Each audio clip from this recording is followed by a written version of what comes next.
Buenas noches, colegas. Nos reunimos nuevamente en el miércoles de sesiones del Colegio de Medicina Interna. Ahora tenemos como ponente a la doctora Erlinda Sánchez Pérez con el tema Retos y desafíos del médico internista ante los avances de la medicina perioperatoria. ¿La inteligencia artificial supera a la clínica? La doctora Sánchez es médica internista con aval de UNAM en Hospital General de México, doctor Eduardo Liceaga. Es internista certificada y funge como coordinadora del Servicio de Medicina Interna del Instituto Nacional de Rehabilitación Luis Guillermo Ibarra Ibarra.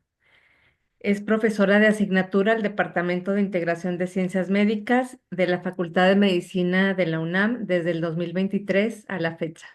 Bienvenida, doctora.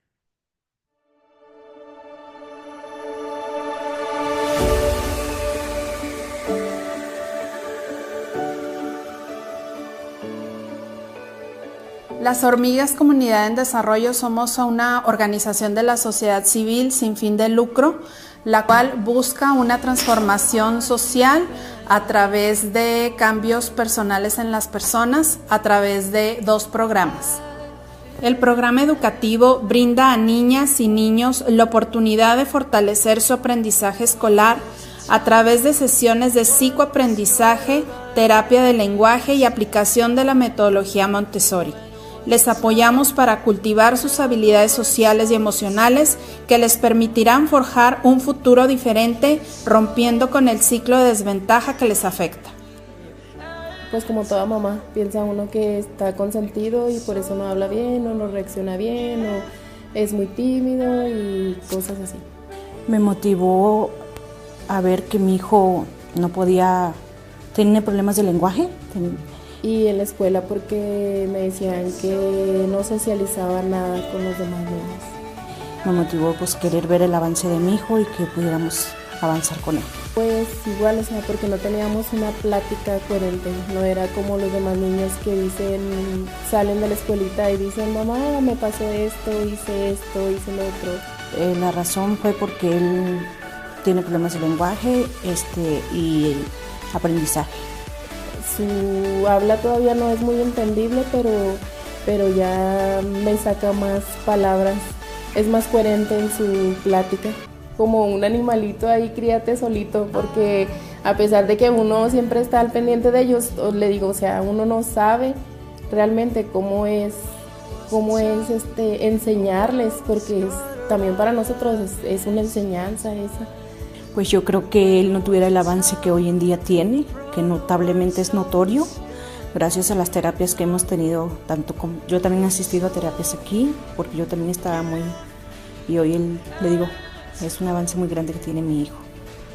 Uno piensa que nada más el decirle al niño, di mamá, di papá, pero uno no sabe cómo es la reacción del lenguaje, de dónde ir su boca, dónde ir su lengua, cómo tiene que hablar.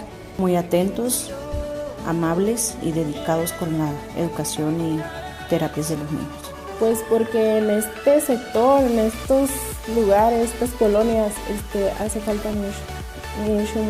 Hay muchos niños que necesitan este tipo de apoyos. Porque así ellos tendrían la manera de poder ayudar a más niños, tal como el mío, que realmente no tenemos los recursos para poder acudir a otras escuelas privadas o algo, y aquí reciben ellos una atención muy beneficiaria y se ven los grandes cambios que ellos tienen tan solo porque pues ellos pueden apoyarnos y darnos ese beneficio de que no podemos tenerlo en otros lados. El programa terapéutico se dirige a adolescentes, jóvenes y personas adultas. Les proporcionamos un espacio de crecimiento y sanación personal a través de sesiones psicoterapéuticas individuales, grupales, de pareja y familiares. Fomentamos una mayor conciencia de sí mismas y de su entorno, lo que les permite realizar cambios significativos en su bienestar personal, familiar y comunitario. Va muy bien, demasiado bien, hay más comunicación de la que había antes. He mejorado mucho, ahora convivo más con ellos y soy más feliz. Me ha ayudado bastante, me he controlado en muchas ocasiones. Varios cambios, como que pues ahora es convivo más con mi familia y sí, sí. Por ti, por mí y por un mejor mañana.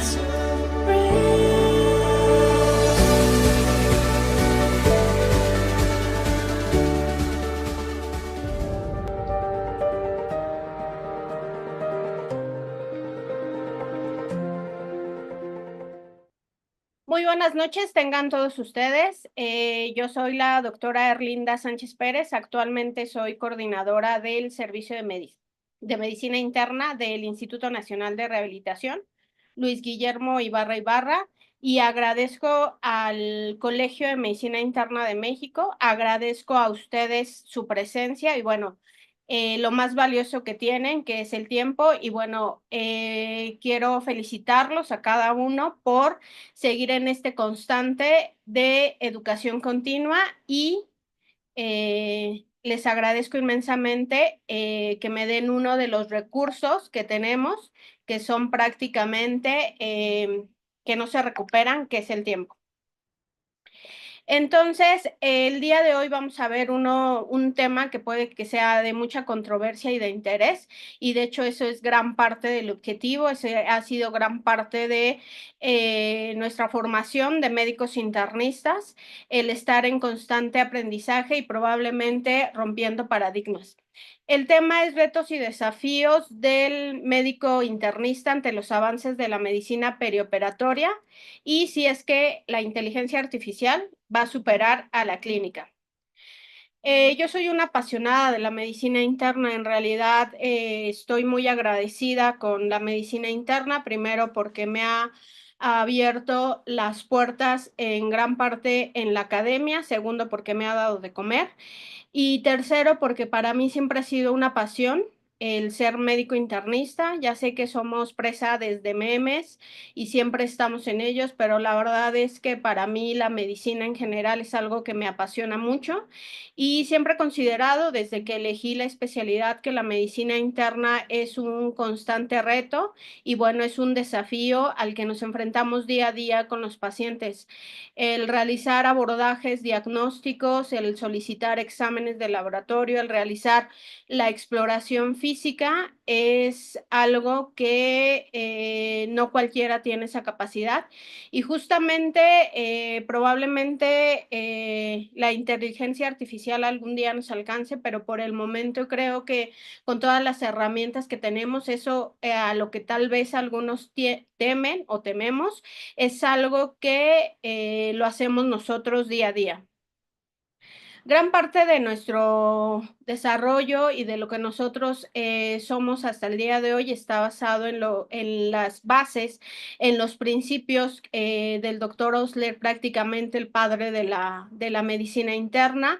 Y bueno, aquí les muestro algunas imágenes de lo que muy probablemente muchos de nuestros maestros lo hicieron y algunos tal vez lo siguen haciendo, o espero al menos las nuevas generaciones que al menos toquen a los pacientes o los exploren. Es por lo que yo soy egresada del Hospital General de México, que es prácticamente una de las cunas de lo que fue la clínica, y actualmente también soy profesora de la Facultad de Medicina de la UNAM, y lo que yo les digo de manera constante a mis alumnos es que la exploración física y la historia clínica con la que puede que tanto odien es lo que realmente les va a dar las herramientas y va a ser para que puedan llegar al diagnóstico. Entonces, actualmente está muy en boga lo que se llama inteligencia artificial, lo vamos a ir desenvolviendo durante el tiempo de la charla, cuáles son los avances y es cierto que esta va a terminar por tomar el papel de los médicos, como lo ha hecho en algunos otros escenarios. No sé si ustedes han tenido oportunidad de ir ya actualmente a algunas salas de cine donde prácticamente ya no hay gente, donde prácticamente todo es por máquinas. No sé ustedes, a mí la verdad es que no me gusta, no me siento cómoda. Prefiero ir a otras salas donde todavía exista gente, pero ya veremos si esto que está tan en boga, que es la inteligencia artificial, realmente va a venir a a derrotar a lo que ha sido la clínica, que ha estado permanente, que fue como nos educaron a muchos de nosotros, y yo espero que algunas generaciones más sigan teniendo esto, que puede ser la parte, la cereza de ver a cada paciente y de poder llegar simplemente con las herramientas de la exploración física y del interrogatorio a un diagnóstico. Ya veremos si esto va a ser así.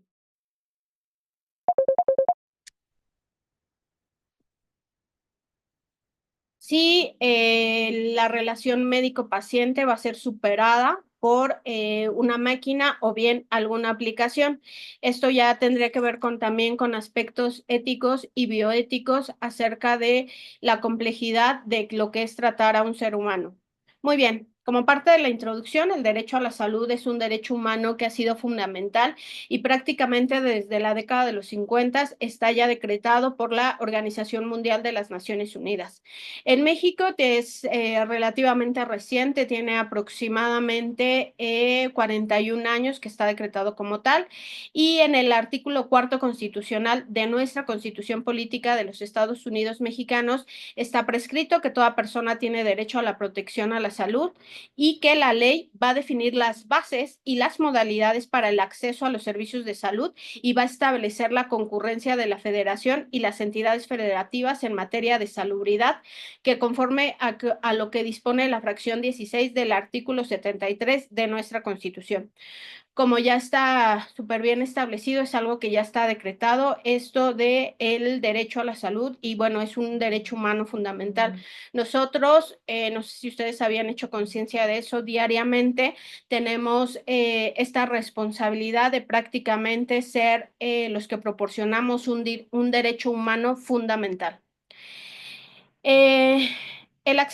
El papel del acceso a los servicios de salud en el desarrollo humano no puede pasarse por alto y es prácticamente algo de lo que habla exactamente del buen vivir o de la buena calidad de vida. Justamente el tener estos espacios y está relacionado totalmente con la calidad de vida y con el nivel de desarrollo que tenga una persona. La salud global es uno de los principales temas del presente siglo, es algo que no solamente ha sido un tema de actualidad posterior a la pandemia, sino que ha habido avances en diferentes rubros. Uno, por ejemplo, es la década de lo del envejecimiento, otros se han sido partícipe de alguna de las políticas que se quieren instaurar justamente hablando de esta medicina preventiva. Y bueno, cada que se habla de un sistema de desarrollo o de un nivel de calidad de vida, indudablemente está la salud o el nivel de salud que tiene la población. La salud global es uno de los principales temas del presente siglo. Pero bueno, lamentablemente no ha sido algo sencillo actualmente. Yo creo que todos ustedes, colegas, tienen esta situación en cada uno de sus pacientes, que tal vez brindar el servicio, independientemente de las situaciones administrativas, cada vez se convierte en algo más complejo. El calentamiento global, que ya es una realidad en el mundo, no solamente en nuestro país, ha traído consigo no solamente el cambio en la temperatura, sino lo que conlleva esto: pérdida de lugares donde vive la gente, pérdida de lugares donde se pueda sembrar, aumento en los costos, y que esto va teniendo una repercusión de manera escalonada, evidentemente, en el estado de salud de la población. Otro de los temas que han tenido y que es de gran interés justamente es la sobrepoblación que existe no solamente en el país, sino en el mundo. Esto evidentemente está relacionado con la accesibilidad que tiene la gente a los servicios de salud. En la institución donde yo trabajo, prácticamente abarcamos toda la Ciudad de México y prácticamente toda el área conurbana. El Estado de México, vienen muchísimos pacientes y bueno, hay gran una gran carga de pacientes que vienen del interior de la República. Esto está relacionado directamente con el acceso que tiene la gente a los servicios de salud. Estas láminas que les estoy mostrando solamente es para ejemplificar que la salud no solamente está relacionada con lo que nosotros hacemos día a día, un interrogatorio y la exploración física, sino que estos son y se consideran determinantes sociales que tienen un impacto en la salud que tiene la gente. Mientras preparaba esta charla, tuve la oportunidad de acceder a este tipo de información y vean, en la lámina prácticamente en los años 80 existía una gran proporción de hectáreas que aún estaban como disponibles y entre más van avanzando los años, esas hectáreas prácticamente ya están inexistentes, es decir, ya no hay áreas verdes. Esto está relacionado con el calentamiento global, esto está relacionado con la sobrepoblación que existe en el mundo, en la ciudad y en el país. Y miren, quisiera compartir con todos ustedes esta lámina en la que se ejemplifica que el tiempo para que nosotros atravesemos la Ciudad de México en sistema de transporte puede alcanzar hasta 5 horas. El tráfico en el que vivimos, la cantidad de autos que se ha ido generando y la insuficiencia del transporte público que prácticamente ya la Ciudad de México ha sido sobrepasada por la misma Ciudad de México y la sobrepoblación en la que vivimos. A mí me toca ver pacientes que salen desde las 2 de la mañana a las 3 de la mañana o inclusive pacientes que viajan más de 14 horas para que puedan acceder a una consulta en el Instituto Nacional donde yo trabajo. Y esa es la mayoría. Es muy poca la gente que tiene acceso o que hacen menos de 30 minutos para poder trasladarse. Todas estas situaciones que los pacientes viven día a día invariablemente están relacionados y tienen un efecto sobre su salud, porque además de eso hay que ver la parte económica de los pacientes, lo que los pacientes invierten no solamente en tiempo, sino también la inversión que tienen los pacientes en cuanto al aspecto económico de trasladarse. Y regresando o entrando prácticamente a lo que es el tema, aproximadamente en el mundo se realizan 17 millones de cirugías al año. Los principales factores de riesgo cardiovascular son los que son ampliamente conocidos por ustedes, doctores y doctoras: la hipertensión arterial sistémica, la dislipidemia, y todos estos se pueden presentar en pacientes mayores de 45 años. Los pacientes que nosotros atendemos, prácticamente un cuarto tiene el antecedente de enfermedad cardiovascular aterosclerótica y la incidencia de eventos cardiovasculares está relacionada con el riesgo evidentemente cardiovascular. Pero vean, la combinación de tasa de muerte perioperatoria, infarto al miocardio y enfermedad isquémica asciende a solo un 3%. Por otro lado, la lesión miocárdica definida como un nivel elevado de troponina por encima del percentil 90 ocurre hasta el 20% de cirugía no cardíaca. Entonces, esto es lo que sucede a nivel mundial y evidentemente hay otros factores que están totalmente implícitos en la realización de procedimientos quirúrgicos. El tema de la charla es justamente la valoración preoperatoria que nosotros realizamos. Otro de los factores que cada vez son más frecuentes es la presencia de una mayor cantidad de adultos mayores que van a ser sometidos a procedimientos quirúrgicos que se consideran procedimientos quirúrgicos de elevado riesgo. En nuestro maravilloso país, porque yo me siento muy orgullosa de ser mexicana y creo que tenemos un gran país, creo que tenemos grandes médicos y creo fervientemente en la medicina que nosotros realizamos. Estoy totalmente convencida y es lo que intento impregnar y llenar a mis estudiantes de que estén convencidos de que somos un gran país, de que los mexicanos tenemos gran valía y que la medicina que se realiza en México, a pesar de ciertas circunstancias y de ciertos devenires que no están relacionados propiamente con la medicina, es una muy buena medicina. Entonces, en nuestro país se realizan aproximadamente 1.4 millones de cirugías anuales. En la institución en la que yo trabajo, se realizaron aproximadamente hasta el corte del año que acaba de terminar, aproximadamente 7,000 cirugías. Ha habido una gran variabilidad con respecto a esto. En el instituto, prácticamente las cirugías oscilaban entre 14,000, 15,000.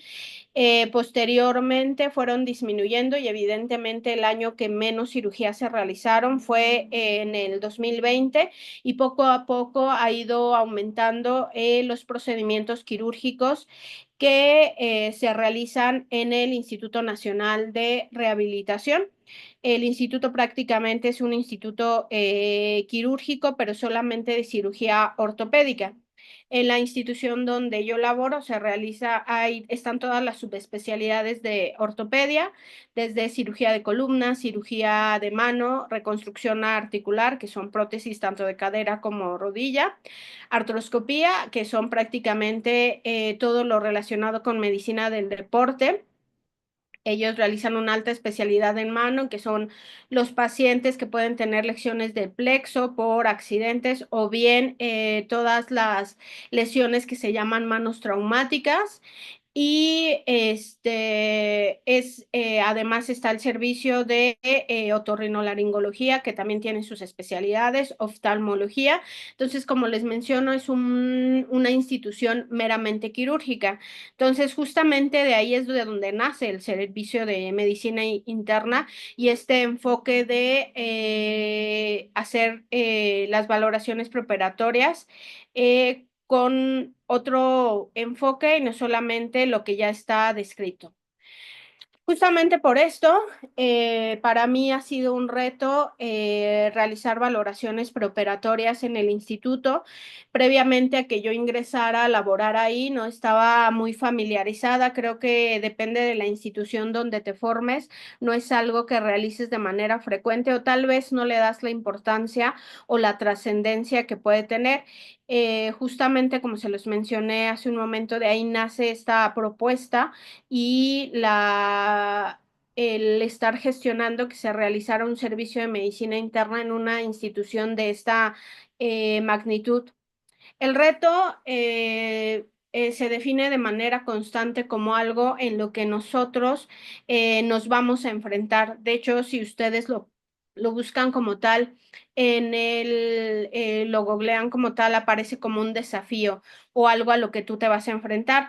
Yo considero que a lo que nosotros nos dedicamos día a día es un desafío y es un reto constante con cada paciente, y una valoración preoperatoria puede ser así en cada escenario. Los pacientes siempre son diferentes, no es nada más copiar y pegar como muchos lo hacen en muchas notas, sino es justamente esta evaluación y dar este plus, y esto que realmente esta intervención que se puede realizar para que exista una mejoría como tal del paciente, que exista una intervención real, un diagnóstico y un abordaje para evitar justamente esta morbimortalidad. ¿Qué es lo que nosotros realizamos en una valoración preoperatoria? Esto está relacionado con asignar un riesgo quirúrgico. Las escalas los conocemos, cada vez existen más herramientas, cada vez hay más calculadoras, pero justamente lo que nosotros hacemos es justamente hacer una predicción del riesgo con las herramientas que en ese momento nosotros tomamos. La principal, evidentemente, es la que tenemos ante el paciente.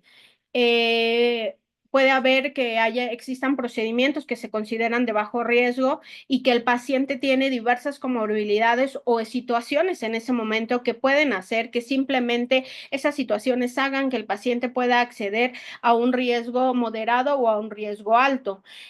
Al menos en la institución donde yo laboro, prácticamente lo que dice el médico internista es lo que se va a realizar. Es decir, si desde que medicina interna evalúa al paciente y considera que el riesgo es alto, bueno, se puede reconsiderar que evidentemente si el paciente o no va a ser sometido a el procedimiento quirúrgico. Es importante recalcar que la mayoría de los procedimientos en la cuestión en donde yo laboro son procedimientos, evidentemente que son procedimientos selectivos en este contexto o cirugías programadas.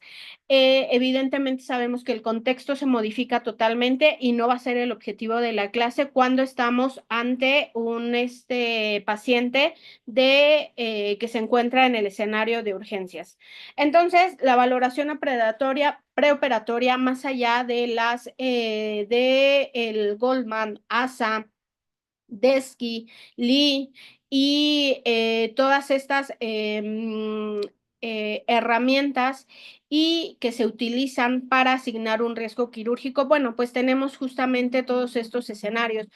Pacientes que van a ser sometidos a procedimientos quirúrgicos que se consideran procedimientos quirúrgicos de alto riesgo, en su mayoría adultos mayores con las presentes comorbilidades. Justamente uno de los éxitos que ha tenido en los avances tecnológicos es que la gente no muere por enfermedades en agudo, sino van teniendo enfermedades conforme va pasando el tiempo. Una de las principales, y que lo vimos ya y que ustedes lo saben probablemente mucho más que yo, los principales factores de riesgo cardiovascular en nuestro país, hipertensión arterial sistémica y diabetes. Otra de las enfermedades con mayor frecuencia que nos provoca vivir tanto es el cáncer, y evidentemente las enfermedades relacionadas con el sistema nervioso central, las demencias que pueden llegar a presentar los pacientes. En la primera fotografía es una paciente que tiene Alzheimer, que va a ser sometida a una prótesis total de cadera.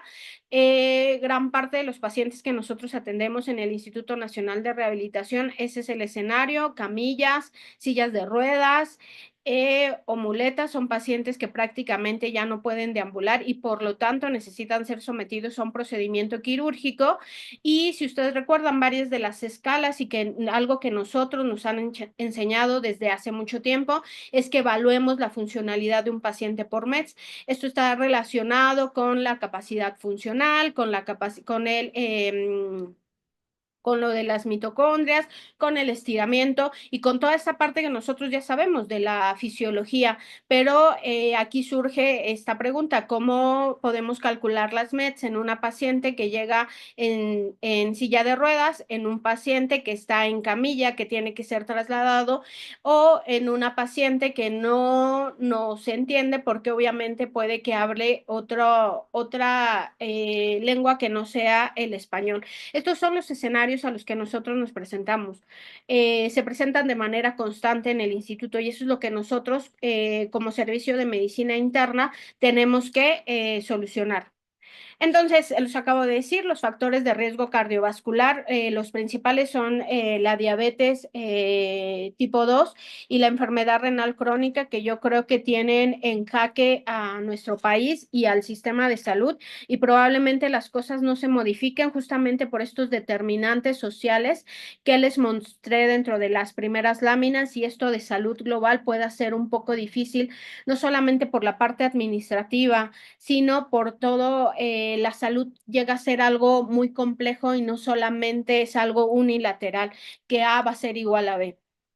Entonces, estos pacientes tienen 3 veces más riesgo de eventos cardiovasculares. Ya les he repetido durante el transcurso de esta charla que yo trabajo en un Instituto Nacional de Salud. Y a mí me sorprende que los pacientes lleguen con hemoglobinas glicadas de 10, de 12 o con 400 de glucosa, hemoglobinas de 4, cuando evidentemente debería de existir otra red de médicos que deberían de haber captado a estos pacientes.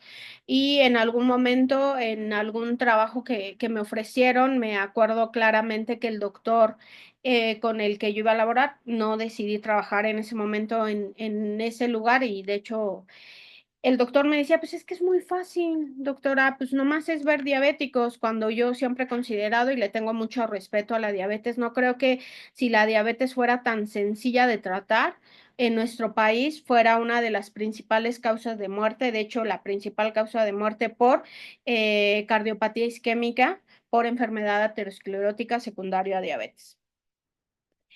Y Y los sistemas de clasificación y puntuaciones de riesgo pueden justamente esto, ayudan a estimar el riesgo perioperatorio. Ese es el objetivo, se realiza una estimación, pero al final pueden ser otros los factores que puedan determinar el desenlace de ese paciente. El ASA, que es a mí me da a veces un poco de risa porque yo tengo mucho contacto con los residentes de ortopedia de la institución, porque es gran parte del grueso de los pacientes que nosotros atendemos. Y algo que me llama siempre la atención es que por ciertas circunstancias a veces me enseñan sus censos, porque luego me dicen, doctor, es que este paciente, y yo, pues sí, pásame el número de expediente, ya yo lo reviso, ellos lo buscan y veo su censo, y realmente a ellos lo único que les interesa siempre es el ASA. O sea, tú puedes poner tus 833 indicaciones perfectas y ellos realmente lo único que ven es el ASA. Entonces, ha habido algunas propuestas para que vean más allá de lo que puede ser el número. Entonces, el ASA va a clasificar a los pacientes en categorías de acuerdo a su estado de salud general y se asocia de manera independiente con los resultados quirúrgicos. Entonces, el ASA 1 pues tiene un porcentaje muy bajo de complicaciones, pero bueno, el ASA 4, las complicaciones pueden ascender casi a un 20%, que es un porcentaje que no es absolutamente nada despreciable. Entonces, estas guías, doctoras, doctores, colegas, médicos internistas que les gusta seguirse preparando, ustedes ya la saben, los criterios ya los conocen, es algo que estoy casi segura, prácticamente segura que es algo que ya se lo tienen aquí de memoria, así como hacer el pavo, esas recetas perfectas que ustedes realizan, y solamente se las muestro porque evidentemente, de acuerdo a cómo va aumentando el riesgo, el número, pues, la mortalidad, pues, puede ir ascendiendo. Y algo que quiero destacar es que, por ejemplo, en la Universidad Quirúrgica del 2013, si se dan cuenta, y si tienen la oportunidad, se ve esta parte de pacientes que están en terapia de reemplazo renal. En la de el 2017, en el riesgo cardíaco en pacientes geriátricos, también consideran a la creatinina y a pacientes con diabetes y con terapia de reemplazo renal. Entonces, se van considerando cada vez más otros parámetros que probablemente de manera previa no se utilizaban. Y bueno, doctores, aquí tenemos los algoritmos, algo que a nosotros somos fans de los algoritmos, y si el paciente tiene un factor de riesgo cardiovascular, que uno de los principales es hipertensión arterial sistémica, o tiene el antecedente de cardiopatía isquémica, si la cirugía, les vuelvo a repetir, si es una cirugía que se considera urgente o es una cirugía que puede ser electiva, y bueno, nos van diciendo qué es lo que tenemos que realizar, que no es el objetivo de la charla. Quiero compartir con ustedes este artículo publicado a finales del año que acaba de terminar, justamente entre la manera en la que nosotros abordamos el que un paciente caiga en paro durante el quirófano. Y vean, si ustedes tienen una oportunidad de ver la lámina, prácticamente entre 290 hasta 350,000 pacientes por año van a tener un paro durante la estancia en el quirófano, y aproximadamente, de hecho, todos coinciden en que más del 20% pues va a tener una sobrevida con respecto a que lo presenten. Y en este mismo paper que les vuelvo a decir, es reciente, justamente abarcan varios artículos previos donde justamente consideran cuáles pueden ser los principales factores de riesgo. Y algo que solamente quiero hacer mención justamente es que no sé la experiencia que tengan ustedes, en un momento lo podremos charlar con respecto a que pues los pacientes en ocasiones caen en paro y pues resulta que nadie sabe por qué, qué pasó, qué fue lo que sucedió, se suspendió la cirugía, y en realidad a los quirúrgicos pues solo su inconveniente es por qué se suspende la cirugía. Hace algunos meses un adscrito del instituto me dijo, doctor, es que me suspendieron a mi paciente, es que anestesiología dice esto y esto y esto, y pues yo digo que no. Y pues sí, evidentemente la paciente prácticamente estaba con una adulta mayor con cáncer, con prácticamente en ese momento bacteremia, hipotensa, taquicárdica. Yo, pues doctor, obviamente pues sí la iban a suspender, o sea, pero en esta lámina, por ejemplo, algo que está muy relacionado es los bloqueos, a veces la sobresedación que se les administra a los pacientes. Y eso es algo muy frecuente que sucede en el instituto, el manejo que se realiza con los fármacos. Y solo quiero compartirles esto, que ellos consideran que evidentemente las causas de paro ya los conocemos, las H y las T, pero que también se debe considerar como tal si hay una agudización de la precarga, si hay algo que está haciendo que no haya una carga correcta, si hay algo que está haciendo que la bomba no funcione, si es algo que está haciendo después de la poscarga y la frecuencia y el ritmo que tienen para considerar todas esas entidades que pueden suceder dentro del quirófano.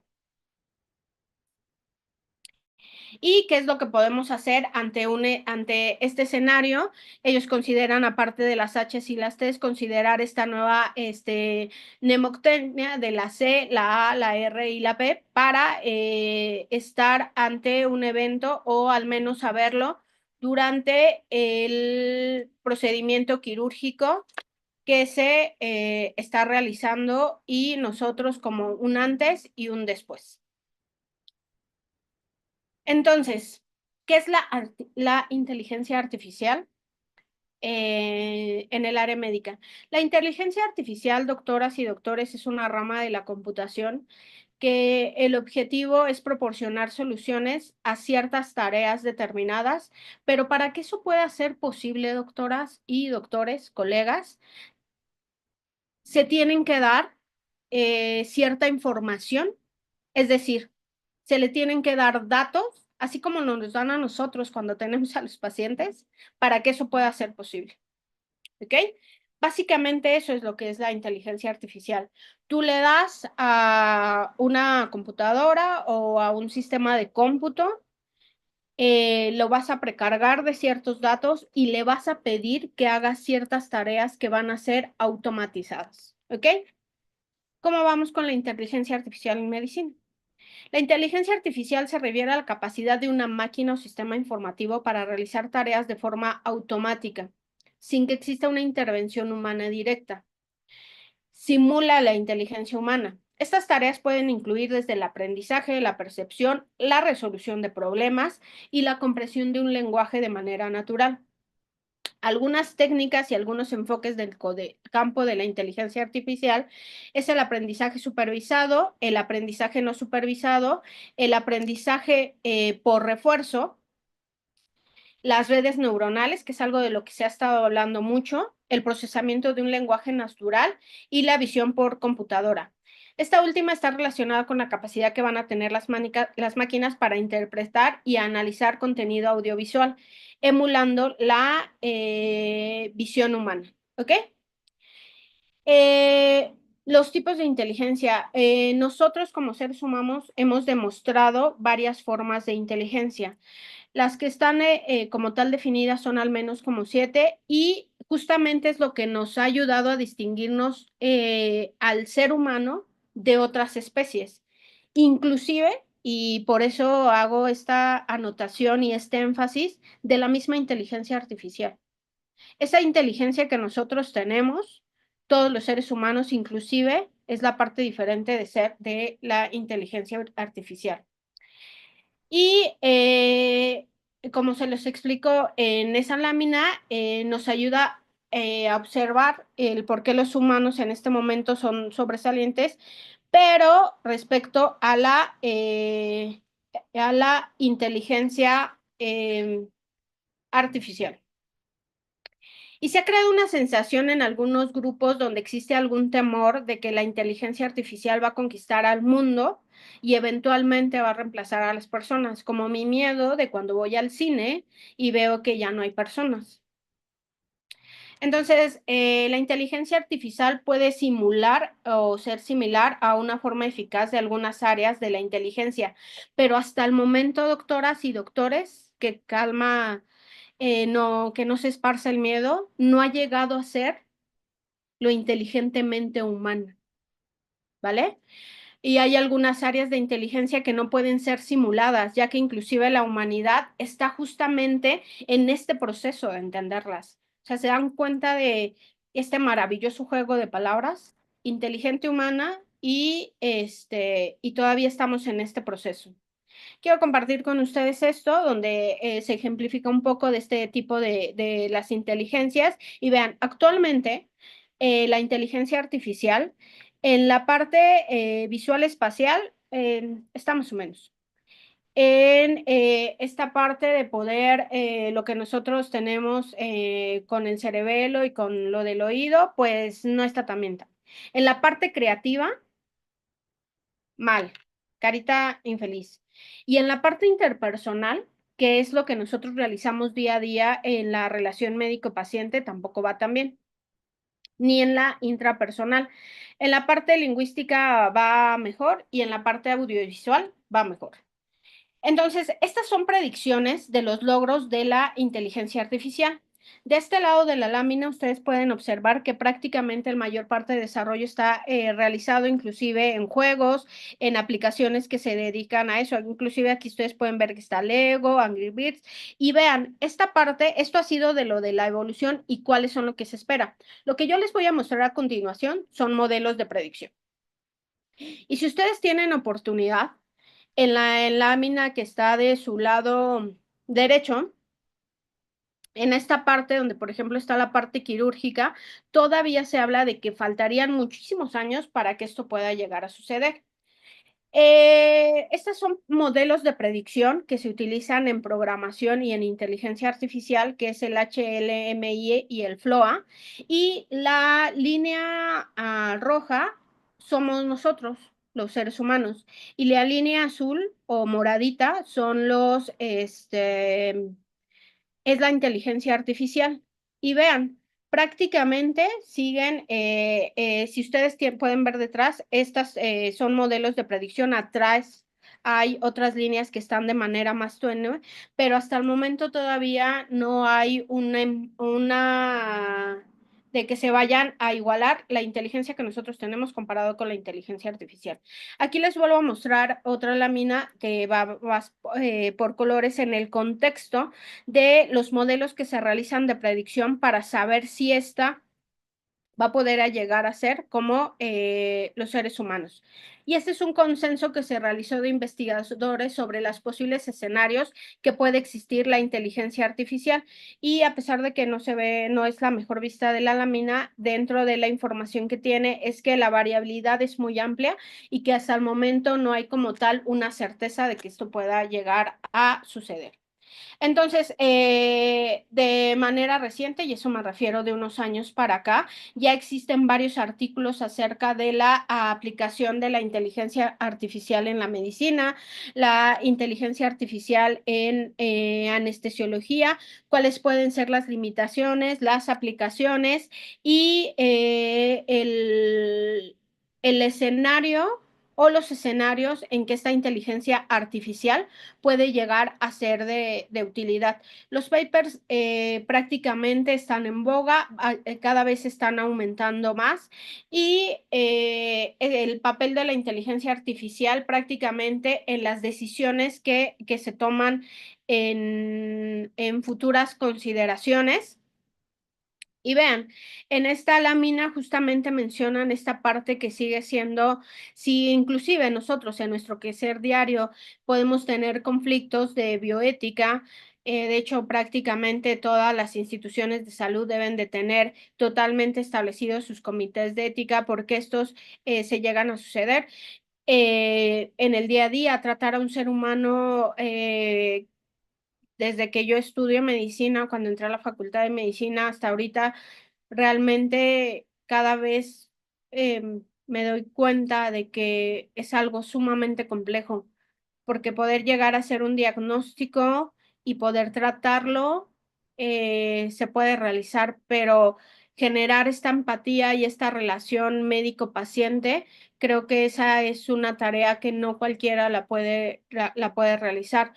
Si ustedes están familiarizados, gran parte de las denuncias que se realizan en en la CONAMED, yo realicé un trabajo el año pasado y tuve que investigar con respecto a eso, estaban relacionados justamente porque no existía esta comunicación. En realidad no era porque el médico hubiera actuado mal, sino porque se perdía la comunicación en este escenario. Entonces, como buenos médicos internistas, con la evidencia que les acabo de demostrar, es muy poco probable que la inteligencia artificial llegue a superar a la clínica, al menos probablemente. Las estimaciones esperan que sea hasta el 2100 más o menos, y es muy probable que gran parte de los que estamos en este momento aquí podamos seguir vivos. Sí creo que la tecnología ha tenido muchos éxitos, uno de ellos ha sido el envejecimiento, pero no creo que vivamos hasta el 2100. Yo lo que intento inculcar a mis alumnos día a día, aunque ellos están con este ímpetu y esta hambre de que ya quieren prácticamente abrir un cerebro y quitar y poner, les digo que lo que yo aprendí en el pregrado es lo que sigo aplicando día a día con mis pacientes en la consulta, y es revisar al paciente y explorar al paciente. Ya para concluir, la inteligencia artificial se usa para delegar a la máquina el conocimiento, y para que esto pueda ser posible, la máquina o el sistema al que nosotros lo estamos haciendo necesita ciertos patrones. Aunque la inteligencia artificial es una herramienta impresionante porque aparte es sumamente útil, parte de lo que estamos haciendo ahorita está relacionado con eso. Hay que tener cautela con ella, ya que se ha observado que aunque es muy poco probable, puede sugerir patrones que no son muy óptimos como si lo fueran. Es una herramienta y esta parte me parece exquisita, aún no llega a ser una inteligencia humana. La clínica hasta el momento no ha sido superada por ninguna inteligencia artificial, como se los especifico en la lámina hasta el momento. Probablemente en el 2100, cuando nosotros ya no estemos aquí, no nos toque verlo, pero al menos en lo que podemos hacer día a día, la clínica y la relación médico-paciente, lo que nos enseñaron nuestros maestros y como empezó el doctor Osler, sigo siendo las bases de la buena medicina interna. Les agradezco muchísimo su atención, agradezco mucho al colegio y me quedo a su disposición para que podamos conversar y debatamos, porque el punto aquí es intercambiar y romper paradigmas. Muchas gracias.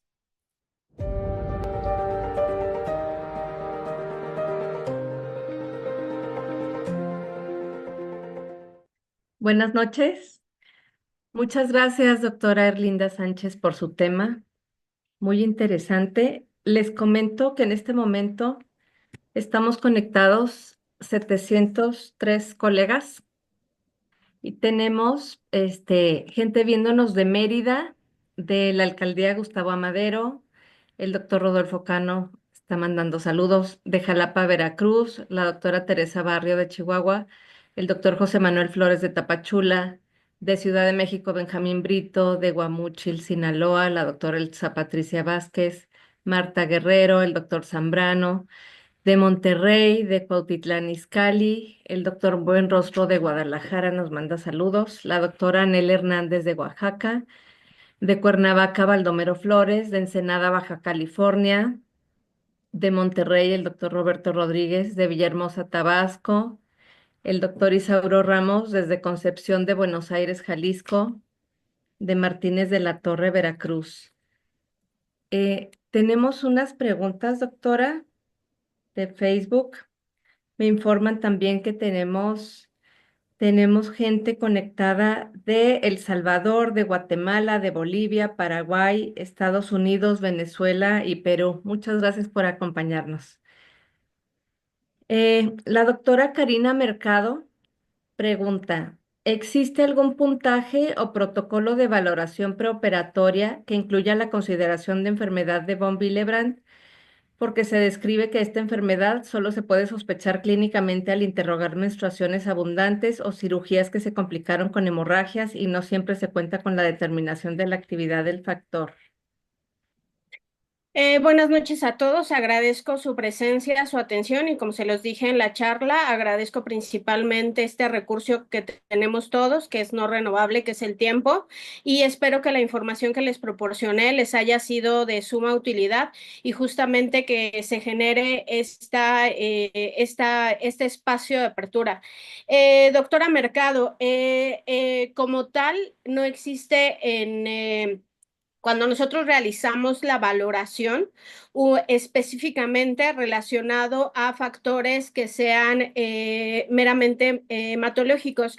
Quiero compartirle con usted de manera breve que justamente nosotros tuvimos una paciente con deficiencia del factor 10, que es algo sumamente raro que se llega a presentar, es prácticamente un caso en 1 millón. La paciente venía de Veracruz y de hecho el motivo por el que ella estaba en el instituto era por algo que parecía un pseudotumor, estaba a cargo del servicio de tumores socios y el abordaje que se realizó, obviamente el servicio de tumores socios no tenían todo el contexto, ellos solamente decían que tenía algo, tenía alteraciones en el TTPA, en el TP, y en ese momento nosotros en el instituto como tal no tenemos servicio de hematología, sospechábamos de que tenía probablemente principalmente alguna alteración del factor 7 y le solicitamos apoyo al Instituto Nacional de Cardiología, al servicio de hematología, en conjunto con el doctor, el jefe de hematología, se pudo llegar a hacer un diagnóstico y muy probablemente se realizó el abordaje de la paciente. Actualmente la paciente se atiende en el Instituto de Ciencias de la Nutrición Salvador Subirán en el sentido de Mato. Pero ¿para qué le comento esto, doctora Mercado? Porque nosotros en la evaluación, a mí me pidieron la valoración de primera intención porque le querían realizar el procedimiento que existe como tal un rubro específico, pero nosotros podemos ir discerniendo y apoyarnos de algunas otras herramientas muy específicamente de hematología. En este contexto, lo primero que nosotros podemos ver puede ser alteración en los tiempos de coagulación. La paciente en ese momento no tenía ningún tipo de hemorragia. Ya haciendo el interrogatorio intencionado, la paciente desde que empezó a menstruar tenía alteraciones menstruales. De hecho, gracias a alguna fuerza más allá de lo evidente, la paciente no había fallecido durante su primer parto e inclusive ahí en el instituto porque le hicieron una resección muy grande. Sí, igual recordemos que hay varias calculadoras que pueden predecir el riesgo de sangrado.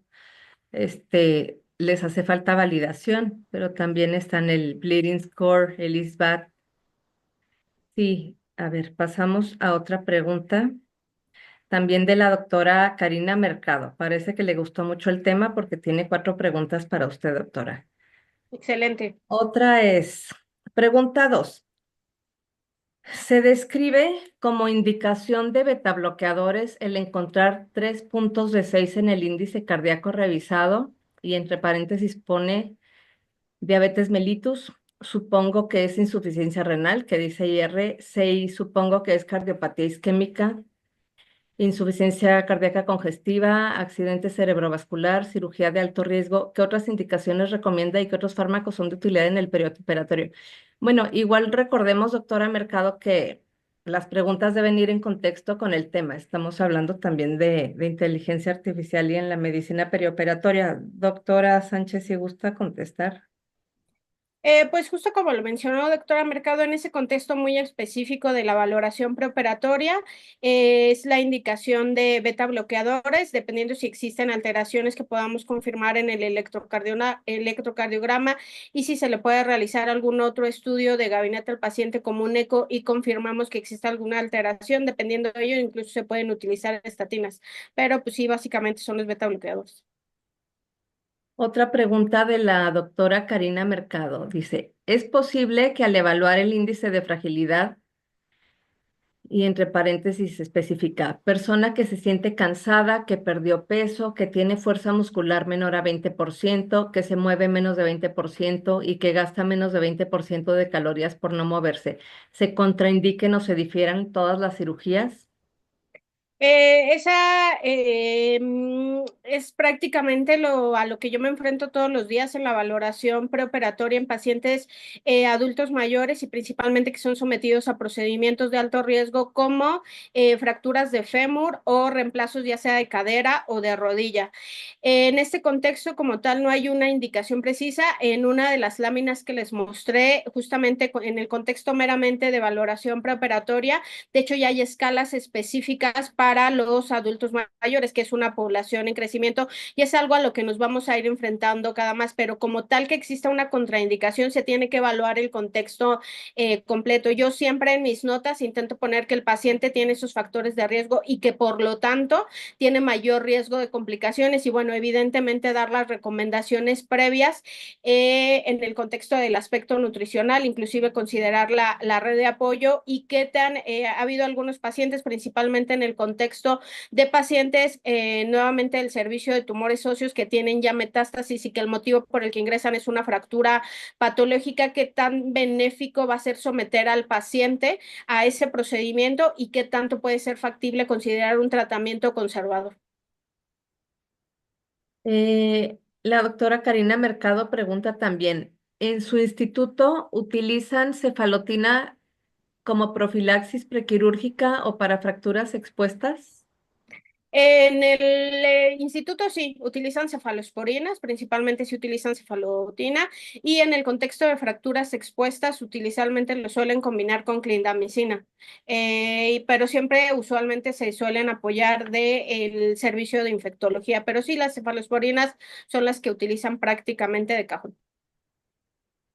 La doctora Blanca Hernández Lara comenta, felicidades, doctora Arlinda, excelente ponencia, saludos afectuosos de Ciudad de México. Sergio Molina Cuevas comenta, la inteligencia artificial, un tema apasionante, es una herramienta más para el buen ejercicio de la medicina. Saludos desde Oaxaca. Isaías Villagómez comenta, buenas noches, excelente presentación, saludos desde Veracruz. Lupita BM, buenas noches y saludos afectuosos, felicidades por la presentación de Ciudad de México. En el chat, tiene también varias felicitaciones, doctora, del doctor Sergio Amores de Villahermosa. El doctor Ramón Jesús Barrera comenta, la inteligencia artificial deberá de trabajar de manera conjunta con el clínico, manda saludos. El doctor Juan José Hernández, excelente y maravillosa conferencia de la doctora, sobre todo por la alta importancia en las nuevas generaciones de internistas. Saludos y felicitaciones. Excelente plática, saludos desde Aguascalientes, el doctor Parisi. eh, y más felicitaciones, doctora, de Ciudad de Pues muchísimas México, gracias. sus colegas. Y por el momento ya no tenemos más preguntas. ¿Quiere usted hacer otro comentario, doctora? ¿Algún comentario final?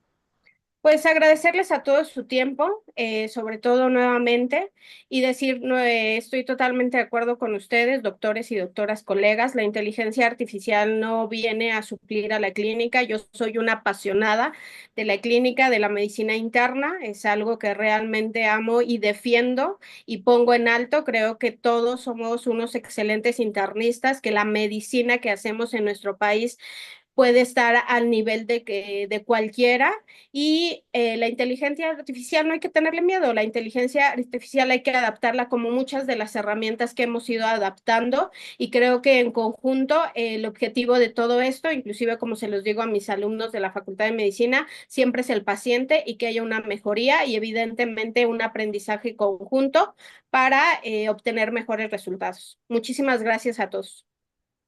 Gracias, así es, los internistas somos los clínicos por excelencia y debemos trabajar de manera conjunta con la inteligencia artificial. Claro que los índices y todo esto nos pueden ayudar, por supuesto, todas las calculadoras y todo lo que hay, pero pues sustituirnos, no, ¿verdad? Sí, así es, no, hasta el momento no, o al menos nosotros no lo vamos a ver. Así es. Bueno, buenas noches. Gracias por acompañarnos. Nos vemos el próximo miércoles y recuerden que el próximo miércoles va a ser el caso clínico. Es el miércoles que toca a los residentes. Les hago el recordatorio.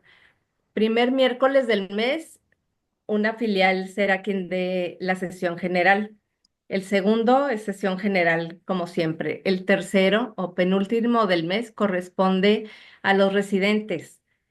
Este toca el primero, que corresponde a Ciudad Juárez. El de febrero corresponde a Guadalajara y ya a partir de marzo está abierta la convocatoria. Les pido que ya sea que se apoyen en su filial o los maestros, quienes tengan residentes en sus hospitales, coméntenles, hagan la convocatoria. Es un caso clínico interinstitucional. Se tiene que enviar el resumen y ya el día que les corresponde, se leen las preguntas y se vota por Kahoot. Es como vamos a estar, o por un código QR, es como vamos a estar interactuando. Atenta invitación, no lo echen en saco roto. Nos vemos el próximo miércoles. Buena noche. Buenas noches a todos, gracias.